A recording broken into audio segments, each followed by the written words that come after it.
깔뱅이에 대한 비판 중 하나는 그가 슬픈 사람이었다는 것이다.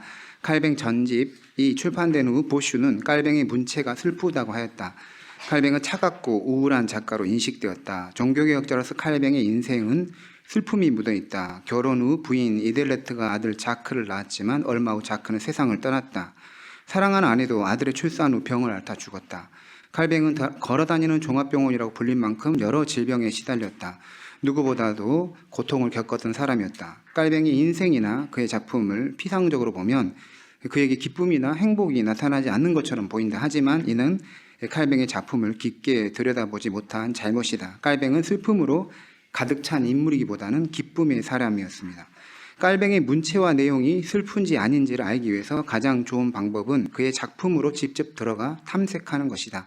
이 연구는 칼뱅 신학을 기쁨의 신학으로 재구성하려는 시도이다. 기쁨에 대한 칼뱅의 사상은 무엇인가? 칼뱅 신학에서 기쁨은 어떤 역할을 하는가? 기쁨이 어떻게 그의 신학을 활성화하는가? 칼뱅 작품에 대한 심층적 연구는 우리에게 이들 질문에 답을 줄 것이다. 두 번째, 기쁨이란 무엇인가에서 먼저 기쁨은 감정이기 때문에 감정의 기원에 대해서 보겠습니다. 칼뱅에 따르면 인간 감정은 인간 본성의 일부분으로 창조되었다. 스토아파는 인간의 감정을 악한 것으로 보았지만 칼뱅은 감정을 처음부터 악했던 것도 부정적인 어떤 것으로도 보지 않았다. 감정을 제거하는 것은 하나님을 모독하는 행위이다. 인간에게 자연적으로 발생하는 감정은 죄 때문에 생긴 결과가 아닌 인간 본성의 본래적 창조에 속한다. 하나님의 형상으로 창조된 아담은 순전한 본성을 지니고 있었다. 아담은 처음에 올바른 지성을 충만하게 소유하였고 감정을 이성에 종속시켰으며 모든 감각을 적절한 질서에 따라 조절할 수 있었다. 창조의 질서 안에 처음부터 감정이 긍정적으로 있었는데 아담의 원죄가 인간의 지성과 의지를 부패하게 했을 뿐만 아니라 감정도 죄로 물들게 했다는 것이죠. 죄로 물든 감정은 이성의 바른 판단에 의한 적절하고 적합한 감정을 따르지 않고 격정적인 충동에 이끌립니다. 그래서 하나님이 허락하는 한도까지만 기뻐하거나 슬퍼할 수 없게 되는 것이죠. 감정의 원인에서 합당하지 않을 뿐만 아니라 더 나아가서 목적과 방향에서도 옳지 못했습니다. 타락한 인간의 육신의 감정은 세상에 지나치게 경도되어 감정의 무질서를 경험합니다. 칼뱅에 따르면 기쁨은 다른 모든 감정과 마찬가지로 하나님 창조에서 기인한다. 기쁨은 처음부터 창조되었던 것이기에 기쁨의 감정을 창조하신 하나님의 현존에서 인간은 참된 기쁨을 경험한다. 문제가 되는 것은 이 희로애락과 같은 감정 자체가 아니라 죄로 인한 그것의 과도함과 절제하지 못함, 한계와 제한을 뛰어넘는 것이다.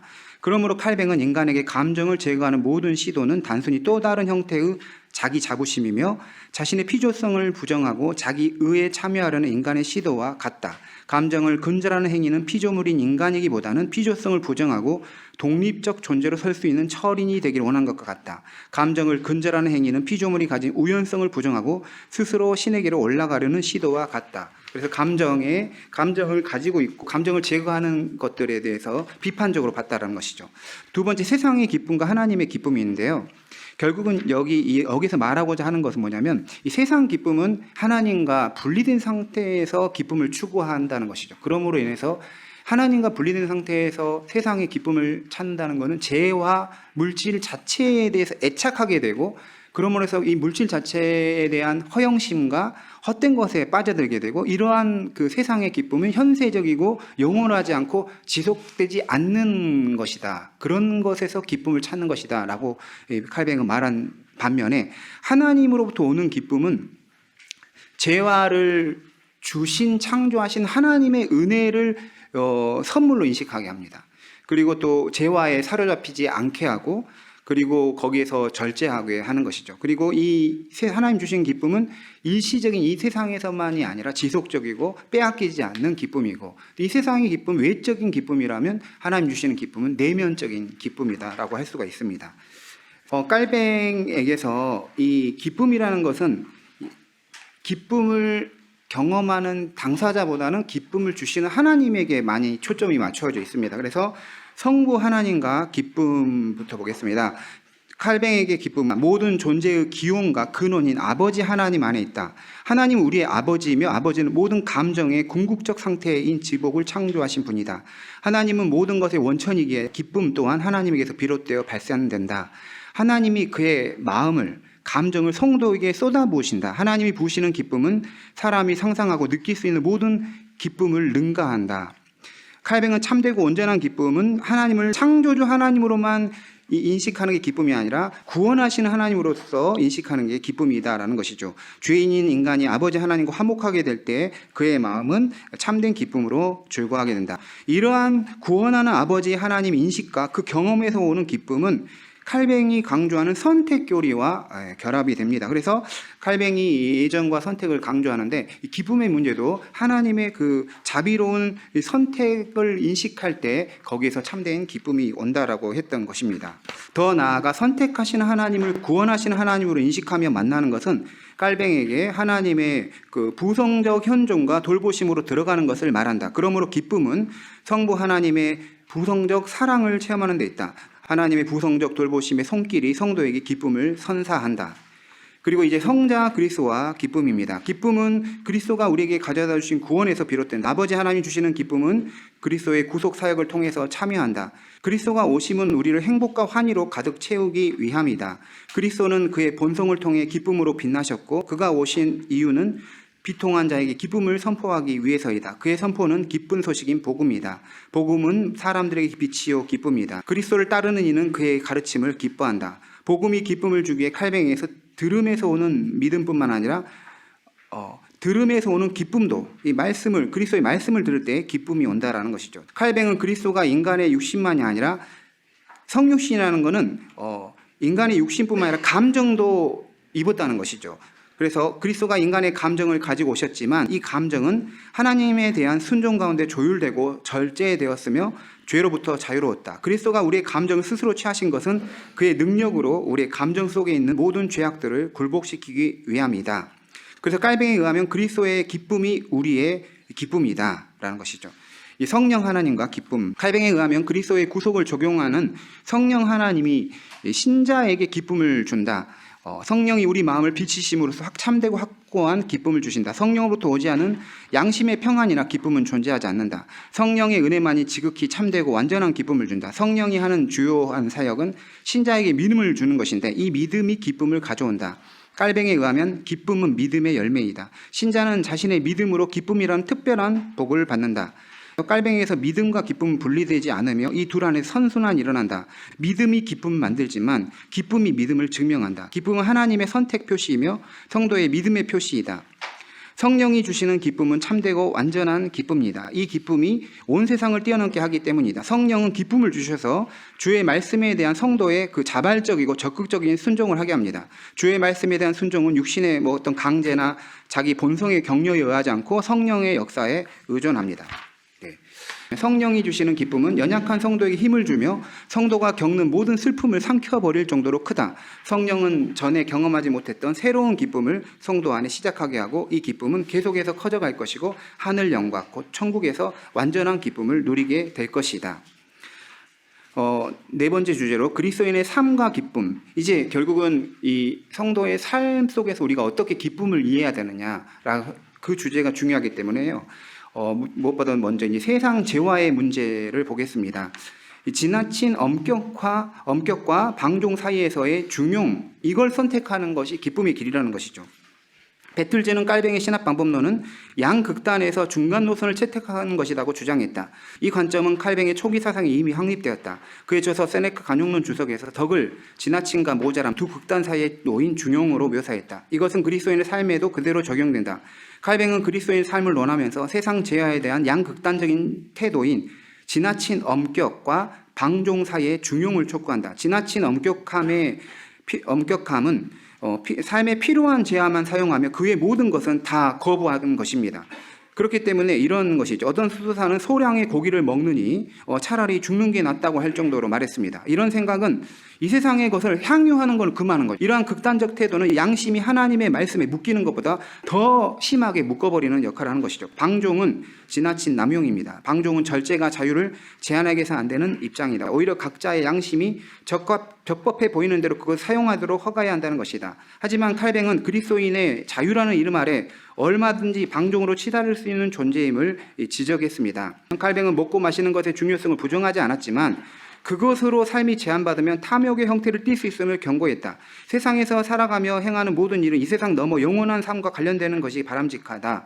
일상은 삶의 참된 의미와 목적을 발견하는 자리이다. 그러므로 성도는 살기 위해서 먹기 위해서 사는 자가 아니다라고 칼뱅이 말했습니다. 그리고 이제 사용과 향유를 이제 어거스틴은 이제 하나님은 이제 향유의 대상이고 사물은 사용의 대상이라고 했는데 칼뱅 같은 경우는 하나님은 향유의 대상이고 세상에 대한 실제도 즐거워할 수 있는 대상이다라고 주장했던 것입니다. 이 십자가와 기쁨을 보겠습니다. 스토아파의 무정령과 운에 대한 칼뱅의 섭리와 미래 삶의 묵상입니다. 칼뱅은 스토아파의 철학을 비인간적 철학으로 보았다. 스토아파에 의하면 참된 인간은 기쁨과 슬픔, 고통과 즐거움에서 아무 영향을 받지 않는 그런 존재. 이 철학이 말하는 인간은 마치 돌처럼 무감정의 상태를 추구한다. 감정이 이성을 가리게 되면 기쁨이나 슬픔, 욕망과 공포에 사로잡혀 마음의 평정을 얻지 못하고 동요된다는 것이다. 스토아파에 의하면 감정은 비이성적이고 부자연스러운 과도한 충동에 불과하다. 이런 이유에서 스토아파가 추구하는 것은 감정이 없는 상태, 아파테이아, 무정념의 상태입니다. 이 철학의 심주장은 감정적 동요로부터 자유로운 이성적인 마음 상태의 무정념에 도달한 것이다. 이것이 영혼의 평정 상태이다. 스토아파 이상적 인간상은 어떤 외부 영향도 충동도 받지 않는 사람, 어떤 것도 영혼의 평정 상태를 깨트릴 수 없는 사람이라는 것이죠. 반면에 칼뱅은 고통 자체를 막 높이거나 그 자체를 막 추구하면서 좋아하는 그런 것은 아니지만 스토아파들처럼 고통을 무정념 마치 없는 것처럼 대하는 것은 아니다는 것이죠. 칼뱅은 그리스도인의 삶의 중심에 십자가의 즐거움을 놓았습니다. 이는 고통과 기쁨의 결합의 진수입니다. 십자가와 즐거움 이 둘은 모순처럼 보이지만 신자의 경험에서는 공존하며 결합한다. 성도의 삶에서 궁핍, 박해, 환난, 시험은 현실적 삶이다. 극한의 어려움과 고통 가운데 성도도 괴로움과 불안을 느낀다. 질병은 고통을 주고 치욕이 아프게 하며 죽음은 공포를 준다. 신자는 이와 같은 것에 의해 쓰라린 감정에 이끌려 심히 고통을 당한다. 그럼에도 불구하고 이와 맞서 싸우면서 극복하고 승리한다. 슬픔과 고통으로 상처를 받지만 주께서 주시는 영적 위안으로 만족하며 그 속에서도 기쁨과 환희를 경험한다. 기쁨이 고통과 슬픔을 이기게 하지만 고통과 슬픔을 종식시키는 것은 아니다. 기쁨이 인간의 본성을 제거하는 것이 아니기 때문이다. 그러니까 이 십자가라는 고통이 기쁨이 들어왔을 때 그 기쁨이 커서 그것을 이 고통을 이기게 하지만 고통 자체를 없애주는 것은 아니다라는 것이죠. 스토아파가 감정의 저거를 주장했다면 칼뱅은 타락 이전 감정의 선한 창조를 믿었지만 타락 후 감정이 여전히 죄의 영향 아래 있기에 감정의 정화, 즉 감정의 성화를 칼뱅은 주장합니다. 그래서 그리스도와 함께 죽고 사는 것을 강조한 것에 비추어 그리스도인에게 지성과 의지의 변혁뿐만 아니라 감정의 변혁을 촉구했다. 성화의 자리는 지성의 인식적 차원과 마음의 의지적 차원과 더불어 감정의 정서적 차원을 포함한다. 그래서 흔히 성도들도 인지적이고 의지적인 차원에서 성화를 이야기하지만 감정의 성화는 별로 주장하지 않고 그거에 대해서 감정을 자기가 마음대로 그거에서 반응하는 거에 대해서 신앙적으로 생각하지 않는데 칼뱅은 감정도 성화의 영역에 있어야 한다라고 보았던 것이죠. 칼뱅은 스토아파의 운명 개념을 비판하며 부성적 섭리로 대체한다. 이 학파는 세상의 모든 일은 운명에 의해 결정된다고 믿는다. 세상은 신성한 이성의 섭리에 따라 결정되어 있는 운명에 의해 작동한다. 스토아 학파가 이성의 섭리에 의한 운명을 말할 때 칼뱅은 하나님의 부성적 섭리를 내세운다. 그래서 이 스토아 학파의 무정령과 운명에 대한 사상에서 칼뱅이 말한 거는 아버지 하나님의 부성적인 섭리로 보는 거죠. 그래서 어떤 고통과 힘든 일이 있더라도 그것을 하나님 아버지가 나를 이끌어가는 그 섭리 안에서 그거를 이해한다라는 것입니다. 그래서 고난 중에서도 힘을 얻으며 이 섭리로 하나님이 나를 훈련시키고 인도하시는 과정으로 믿기 때문에 거기서 힘을 얻을 수가 있게 되는 것이죠. 또한 이제 아무리 이제 하나님의 보성적 섭리로서 그 고통을 십자가를 이해한다 하더라도 현실에서 여전히 기쁨이 있지만, 그 속에 기쁨이 있지만 눈물이 흘릴 수밖에 없는 고통은 여전히 존재할 수 있는데, 그 점에서 칼뱅이 강조하는 것은 미래 삶의 묵상, 종말론적인 사상인 것이죠. 종말의 완전한 그 회복과 하나님께서 우리에게 주시는 그걸 소망하면서 현실에 눈물을 흘리는 것도 이겨낼 수 있는 힘을 얻게 되는 것입니다. 성화와 감정의 관계. 깔뱅에게 성화는 우리 자신과 모든 행위를 하나님께 드리는 정과정으로 자신을 위해 사는 건 멈추고 하나님 뜻을 위해 자신을 드리는 것이다. 이를 위해 성령의 인도는 필수적이다. 성도의 모든 삶은 육을 죽이고 성령의 인도하심에 맡기는 것이 삶이다. 그렇기 때문에 이게 자기 자신을 전체를 드리는 삶은 당연히 마음의 변화, 감정의 변화도 포함된다는 것이죠. 깔뱅은 성화를 우리가 성령에 의해서 새로운 생명으로 거듭나서 세상이 아닌 하나님을 섬길 때 우리 안에서 일어나는 일이라고 하였다.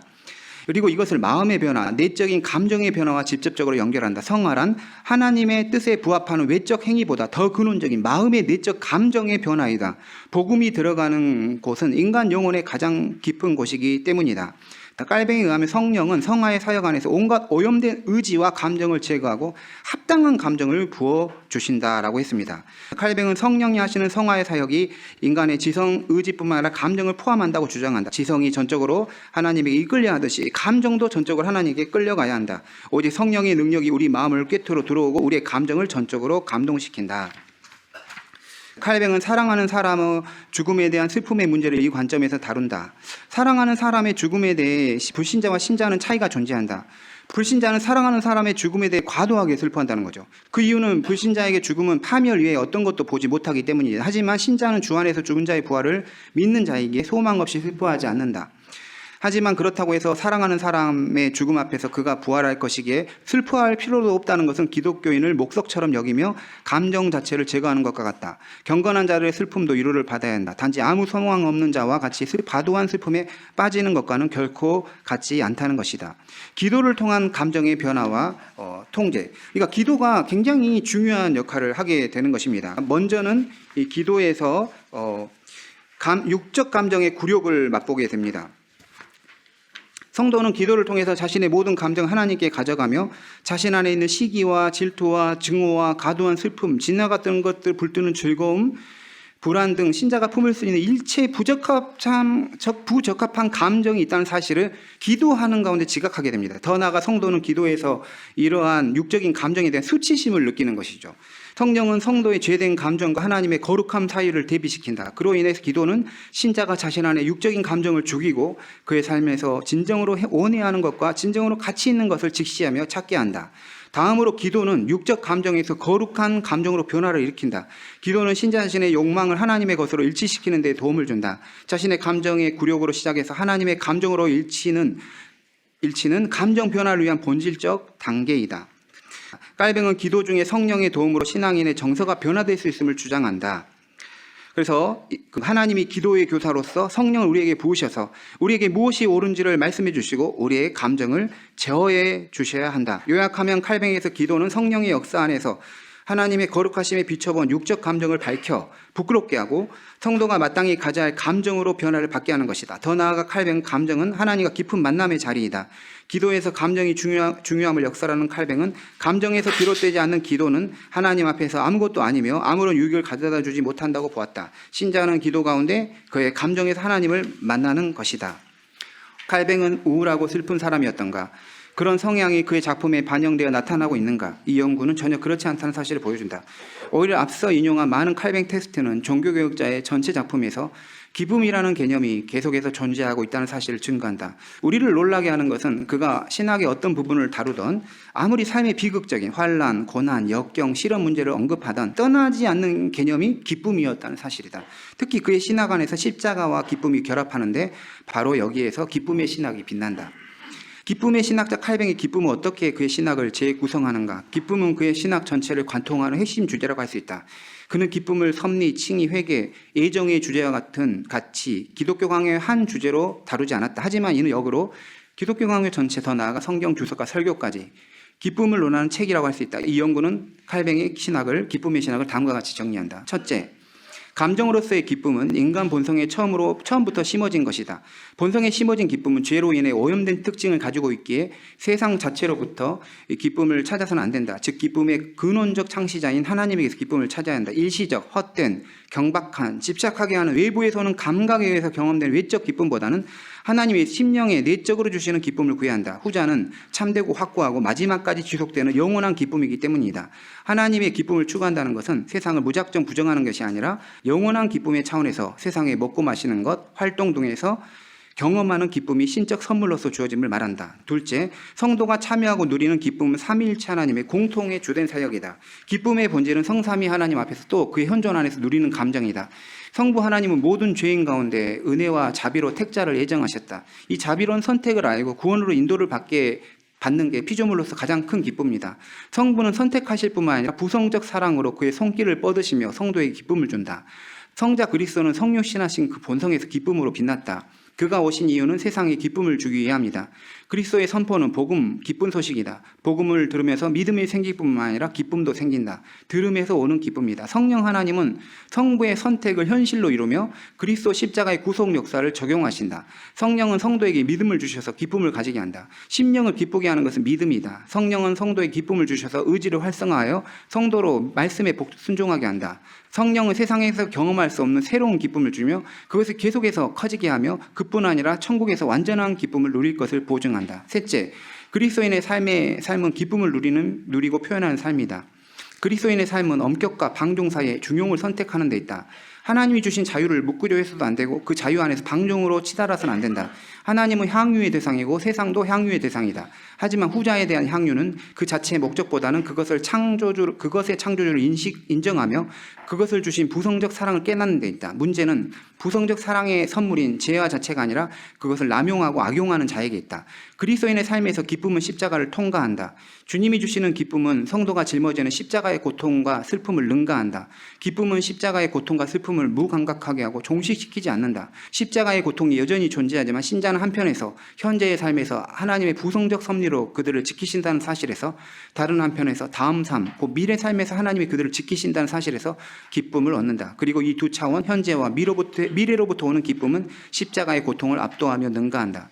넷째, 기쁨으로서의 감정은 성화의 차원에 있다. 칼뱅이 말하는 기독교인의 삶은 자신의 삶을 산제물로 드리는 성화를 목적으로 한다. 신자의 삶이 전적으로 하나님께 드려진다는 것은 그의 전 삶이 하나님께 예속되어 있고 양도되는 것을 말할 뿐만 아니라 지성과 의지 그리고 감정까지도 하나님께 굴복되어 드려져야 함을 뜻한다. 그러므로 감정을 제외한 채 그리스도인이 성화된다는 것은 감정을 하나님의 창조 영역으로 인정하지 않는 것이며 감정은 무의식적 영역이라서 통제할 수 없다고 여긴다면 감정을 다스리는 성령의 능력을 제한하는 것이라고 할 수 있다. 성화의 영역은 감정을 포함하며 성령의 능력은 감정을 다스리는 것까지 이른다.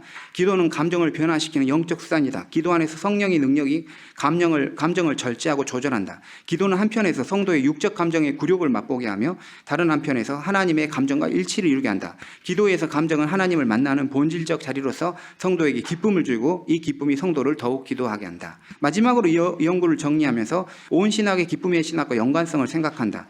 최태영은 기쁨의 신학을 기독론적으로 연구하여 예수의 기쁨은 감추인 최상의 영원한 기쁨을 밝혔다. 칼뱅의 기쁨의 신학에서 성도의 기쁨은 예수의 기쁨에 참여하는 것이며 실제로 칼뱅은 일시적이지 않고 영원한 기쁨을 주장하고 지나가고 덧없지 않은 최고의 기쁨을 주장한다 하며 비신자는 이해하고 파악할 수 없는 불가해한 기쁨을 주장했다. 온 신학은 기독론적 차원에서 예수의 본성에서 감정의 영역과 성도가 예수에게 참여할 때 오는 기쁨의 차원이 무엇인지를 계속해서 연구해야 할 것이다. 김명룡은 온 신학의 기쁨의 신학의 개요와 방향을 제시했다. 그는 기쁨의 신학을 현상적으로 시작한다. 인간의 본질은 불안이며 불안은 마귀의 일이다. 인간 자체에서 불안을 해결할 수 없다. 눈을 들어 위로부터 오는 아버지 하나님의 부성적 돌봄을 바라볼 것을 제시한다. 평안과 기쁨은 자기 비움에서 오지 않고 창조주 하나님 만나는 데서 온다. 성령은 불안을 주는 마귀의 일을 멸한다. 온 신학의 기쁨의 신학은 칼뱅과 마찬가지로 삼위일체론적이다. 칼뱅이 기쁨의 자리가 기도라고 한 것처럼 온 신학의 기쁨의 신학도 기도를 기쁨의 근원으로 보았다. 기도에서 자신의 생각보다 높은 하나님의 계획을 발견하는 것이 더 큰 기쁨이라는 주장은 칼뱅의 기도론과 일치한다. 온 신학의 기쁨의 신학은 성령이 베푸는 기적과 이적을 텍스트에 가두지 않는다. 성령의 역사는 삶의 자료, 현실에서 경험한다. 이 역시 칼뱅이 강조하는 바이다. 칼뱅에게 신자의 하나님 경험은 하나님 말씀을 살아있게 하는 본질적 자리이다. 김명룡이 제시한 기쁨의 신학의 개요를 다시 세분하여 그 주제에 맞는 기쁨의 신학을 온 신학적으로 재구성하는 작업이 요구된다. 이상으로 저희 발표 마치겠습니다. 감사합니다.